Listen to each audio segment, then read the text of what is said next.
राधे राधे। जय श्री कृष्णा। श्री जी की कृपा से हम सब श्री राधा चरित्र भाग 9 में प्रवेश कर रहे हैं। कृपा से हमने भाग 8 में रसोपासना के प्रथम चरण श्री धाम वृंदावन को जाना और आज हम कृपा से रसोपासना के शेष अंगों के बारे में जानेंगे। तो प्रथम चरण था श्री धाम वृंदावन धाम और हमने वृंदावन कैसा है, क्या महिमा है, ये सब जाना। आज द्वितीय चरण जानेंगे जो है रसिक जनों का संग, जो कि रसोपासना का दूसरा अंग है। सबसे बड़ा उपाय है वैष्णव की सेवा करो। जितना हम वृंदावन के संतों की सेवा करेंगे उतना ही लाभकारी है। संतों का, रसिकों का बहुत महत्व है। वो हमें संसारी जाल से निकालकर प्रिय प्रियतम के चरण की ओर ले जाते हैं। इसलिए हमें संतों की सेवा करनी चाहिए, उनके बताए मार्ग पर चलना चाहिए। इसलिए जीवन में संतों का होना ज़रूरी है। वे आपको सही मार्ग पर चलना सिखाते हैं। और हम लोहा हैं और जो संत हैं, रसिक जन हैं, वो पारस मणि हैं जो हमें छू कर सोना बना देते हैं। हमें श्री जी के चरणार विंदों में ले जाते हैं। हम कहाँ जन्म जन्म से भटक रहे हैं, वही अगर किसी संत ने छू दिया हमको तो हम सोना बन जाएंगे और यानी शुद्ध हो जाएंगे। तो हमें संतों या रसिकों के चरणों में बैठना चाहिए और उनका बताया जीवन में उतारना भी चाहिए। वो जो हमें बताते हैं उनकी बातें हमें माननी भी चाहिए। पहला चरण हो गया वृंदावन, दूसरा चरण हो गया रसिकों का संग और तीसरा हो गया श्री राधा रानी के चरणों की उपासना। ये है तीसरा रसोपासना का अंग। जब हमारा मन श्री जी के चरण कमलों में लगे, उनके कमल चरणार बिंदु की तरफ हम आकर्षित हो, तो समझ जाना चाहिए कि हम भी अब तीसरे रसोपासना में जा रहे हैं। अगर उनके चरणों की ठोकर भी लग जाए तो ये भी एक कृपा है। अगर ठोकर भी मार दें तो वो भी एक कृपा है। ये भाव एक बहुत छोटा सा प्रसंग है रूप गोस्वामी जी का। एक बार स्वामिनी जू विराजमान थी अपने निकुंज में। सारी सखियां दर्शन कर रही थी तो श्री जी ने देखा कि उन्होंने सारा श्रृंगार तो अच्छे से किया, लेकिन कमर में जो कोंदनी होती है वो उन्होंने धारण नहीं किया, वो भूल गई आज धारण करना। तो पास ही में तुलसी मंजरी यानी रूप गोस्वामी जी बैठी थी। तो श्री जी ने इशारों में कहा कि जा तू मेरी कोंदनी ले आ, और कही कि ये तू किसी को बताना मत। श्रृंगार रस है ना, तो तू किसी से बताना मत, किसी को बताने की ज़्यादा ज़रूरत नहीं। तो तुलसी मंजरी दौड़ी दौड़ी गई, जल्दी से ले आ रही थी तो बीच रास्ते में ललिता सखी दिख गए। तो ललिता सखी मिली, बोली कहाँ जा रही है? बोली कि श्री जी ने ऐसा कहा है तो ऐसे ऐसे उसने सब बता दिया, क्योंकि अष्ट सखियों को से क्या ही छुपा सकते हैं। तो वो कुछ छुपा नहीं पाई। तो ललिता जू ने कहा कि लाला मैं ही दे आती हूँ। तो वो मान भी गई, कुछ कर नहीं सकती थी ना। तो ललिता सखी दे आई और तुलसी मंजरी श्री जी के चरणों में बैठ गई। तब श्री राधा रानी उसको देख रही थी टेढ़ी नज़रों से कि बता दिया तूने, मैंने तुझे रोका था कि मत बताना किसी को, तूने बता दिया। तो हमारी लाडली जू ने प्यार भरी चरणों की ठोकर उसके वक्ष पे यानी कि सीने पे मारी। तो जैसे चरण मारे तो वहीं पर श्री जी के चरणों का चिन्ह बन गया। तो वहीं से सारे वैष्णव तिलक लगाना शुरू कर दिए। सीने में तिलक लगाते हैं, दोनों भुजाओं पे लगाते हैं, चरणों। वैसे वहाँ भी, क्योंकि वहाँ पे हमारी श्यामा प्यारी के चरणार बिंदु चले गए थे ना, इसलिए। तो एक बार 16,108 रानियां बैठी थी और सभा लगी हुई थी और उस सभा की सभापति थी द्रौपदी। तब देवी द्रौपदी ने इन सारी रानियों से पूछा कि तुम श्री कृष्ण से क्या चाहती हो। ऐसे ही प्रश्न कर लिया, क्या चाहती हो, क्या मांगना चाहती हो। तो सारी रानियों ने कहा कि हम चाहती हैं कि श्री कृष्ण की चरणार बिंदों की रज पाएं। तब द्रौपदी ने बड़े आश्चर्य में पूछा कि तुम सब तो श्री कृष्ण के संग दिन रात रहती हो, तो क्या तुम्हें क्या ज़रूरत पड़ गई उनके चरण रज को मांगने की। तो रानियां कहती हैं कि चरण रज तो मिल जाती है, लेकिन हमको साधारण चरण रज नहीं चाहिए, वो रज चाहिए जो कि उनके श्री राधा रानी के चरण के कुमकुम से युक्त हो। यानी रानियां भी समझती हैं कि श्री जी के चरण रज बहुत अमूल्य हैं, बहुत ही कीमती हैं, बहुमूल्य हैं। यही है चरण रज उपासना। ये तीसरा अंग है। ये ब्रज की माटी साधारण माटी नहीं है। यहाँ हमारे प्रिय प्रियतम ने खूब लीलाएं की हैं, विहार किया है। ये माटी श्री जी की चरण रज है। तो इसलिए रसिक जन क्या मांगते हैं, मोहे ब्रज की धूल बनाए दो स्वामिनी श्री राधे। रसिक जन कहते हैं कि हे लाडली, मुझे ब्रज की धूल बना दो जहाँ आप चली हो। अब रज के 4 अर्थ होते हैं। एक उत्पत्ति स्थान, दूसरा होता है आसक्ति, तीसरा अंधकार और चौथा रंगना। ये चारों काम श्री जी के चरण रज करते हैं। पहला तो उत्पत्ति, यानी कि बिना रज के साधारण जगत में पत्ती भी नहीं उगती। वैसे ही अगर हमें अपने हृदय में प्रेम रूपी वृक्ष उगाना है, पेड़ उगाना है, तो उसके लिए हमें ब्रज रज की सेवन करना पड़ता है, यानी प्रयोग करना पड़ता चाहिए। अब जो ब्रज रज है, इसका सेवन करने से संसार से जो आसक्ति है वो हमें प्रिय प्रियतम के ओर आसक्त करवाती है और बढ़ाती है, आसक्ति प्रेम बढ़ाती है। अब तीसरा अंधकार, यानी रज जो हमें इस संसार से आकर्षण है, वे छिपता हुआ अंधकार है, उसी अंधकार को ये रज मिटाती है। अब जो रज है चौथवा, अब जो ये रज है ये हमारे हृदय को प्रिय प्रियतम के प्रेम में रंग देती है। इसलिए हमें श्री जी के चरण रज का सेवन करना चाहिए। और ये तीसरा अंग है रसोपासना। रज जो है श्री जी के चरणों की जो रज है वो हमारा रसोपासना का तीसरा अंग था। अब चौथा और अंतिम वो है दासी भाव। दासी भाव से रसोपासना को बड़े सरलता से पाया जा सकता है। दासी भाव को सबसे उत्तम माना गया है।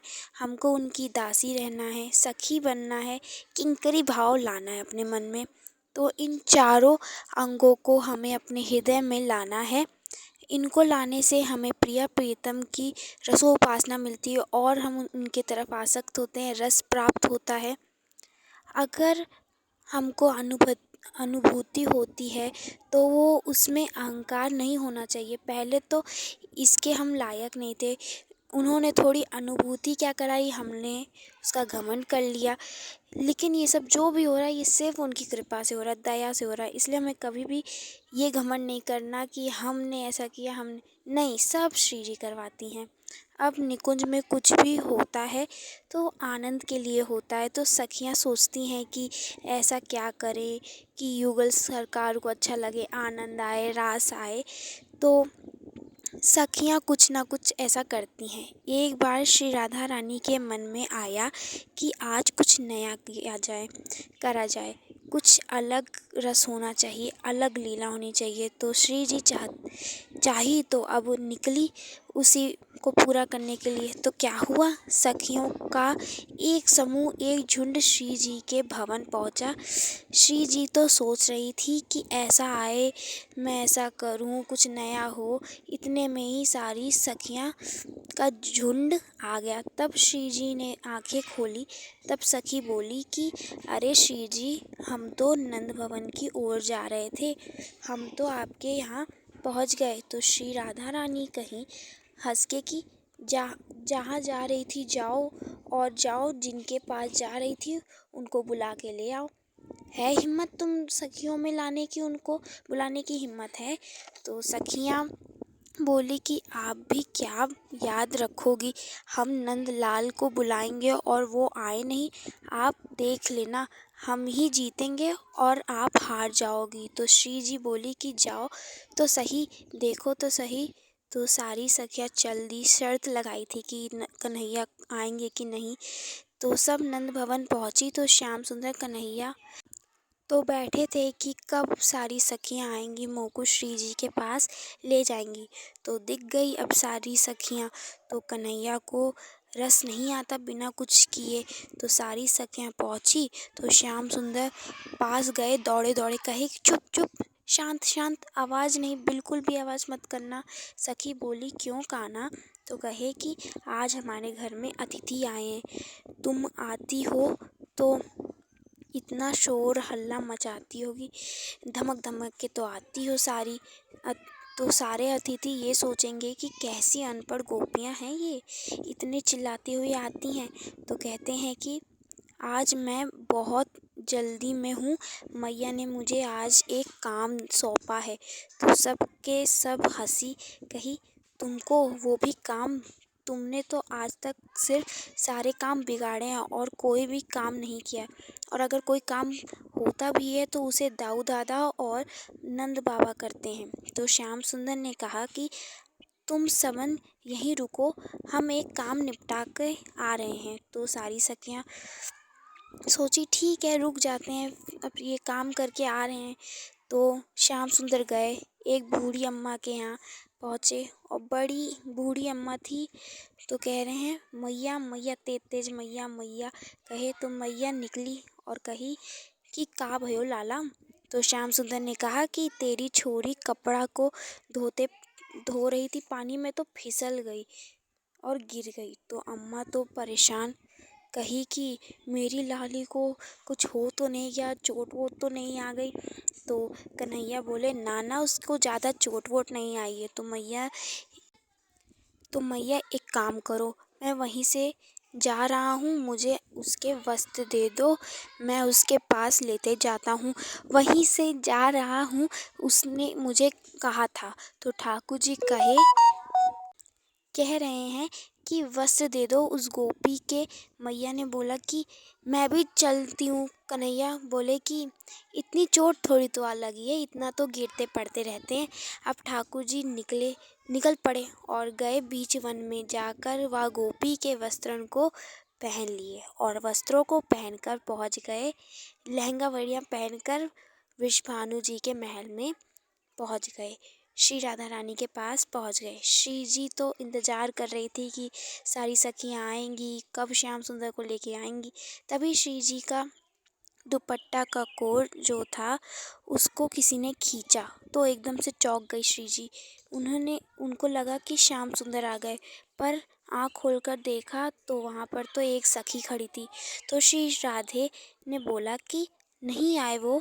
तो सखी बोली कि नहीं आए वो आज। तो श्री जी ने पूछा कि कौन है तू?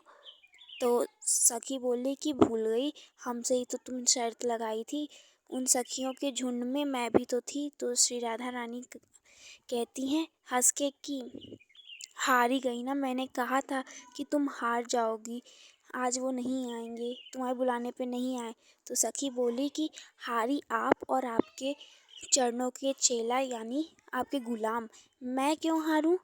तो बोली श्री जी की कैसे हारी नहीं तूने तो श्याम सुंदर को लाया भी नहीं। तो वो बोली चतुर सखी की शर्त ये नहीं थी कि आपके महल में लेके आऊँगी। तो बोली कि मैं उनको वृंदावन की निधि वन के सघन कुंजों में लेके आई हूँ, वो आपका इंतज़ार कर रहे हैं। तो आगे आगे छलिया सखी, तो ऐसे करके वो श्री राधा रानी उनके साथ चली गई। तो आगे आगे छलिया सखी जा रही थी, पीछे पीछे हमारी लाडली श्री राधा रानी जा रही थी। तो वो वृंदावन के सघन कुंजों में चले जा रहे हैं। तो श्री जी कह रही हैं कि कहाँ है श्याम सुंदर, ये तो बताओ। तो सखी बोली कि थोड़ा धैर्य धारण करो सखी, थोड़ा धैर्य धारण करिए। तो आगे आगे जैसे वृंदावन के निधि वन में पहुँचे तो अचानक से छलिया सखी ने हाथ पकड़ा और हाथ पकड़ते ही चारों ओर एकदम बिजली सी दौड़ पड़ी, चमक पड़ी, चमकी और बहुत प्रकाश हुआ। तो श्री जी ने देखा कि वहाँ कोई नहीं है और कोई सखी नहीं है, कुछ कुछ भी नहीं है। केवल श्याम सुंदर ने उनका हाथ पकड़ा हुआ था। पूरा कुंज चमक रहा था। अब यहाँ पर तो ऐसी लीला चल रही थी। फिर वहाँ जहाँ इन्होंने सखियों को ये पट्टी पढ़ाई थी कि एक काम करके आ रहा हूँ, तो सखियाँ कह रही हैं कि लग रहा है कि श्याम सुंदर बड़ा काम करके आ रहे हैं। तो सोची कि आखिर ऐसा कौन सा कार्य कर रहे हैं जो इनको इतना समय लग रहा है। तो ऐसे सोचते सोचते वो पहुँची अंदर यशोदा मैया के पास।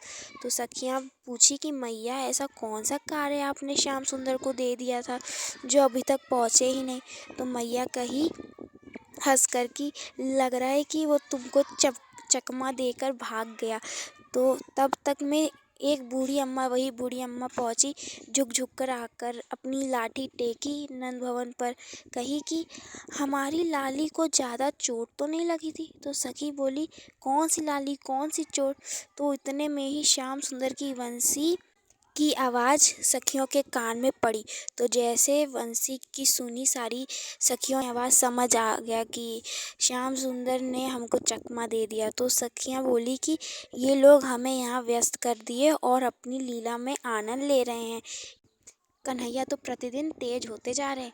तो ऐसे श्याम सुंदर ने छलिया सखी का रूप लिया। ऐसे श्याम सुंदर अनेक रूप बनाते हैं श्री जी से मिलने के लिए। कभी सुनारन बनते हैं तो कभी चूड़ी वाली बन के, ऐसे कई कई रूप बना के जाते हैं। श्याम सुंदर खूब लीलाएं वृंदावन में करते हैं। तो आज का प्रसंग यहीं पे समाप्त होता है। ऐसी और लीलाओं को हम भाग 10 में जानेंगे, देखेंगे। और तब तक के लिए आप सभी को राधे राधे, जय श्री कृष्ण।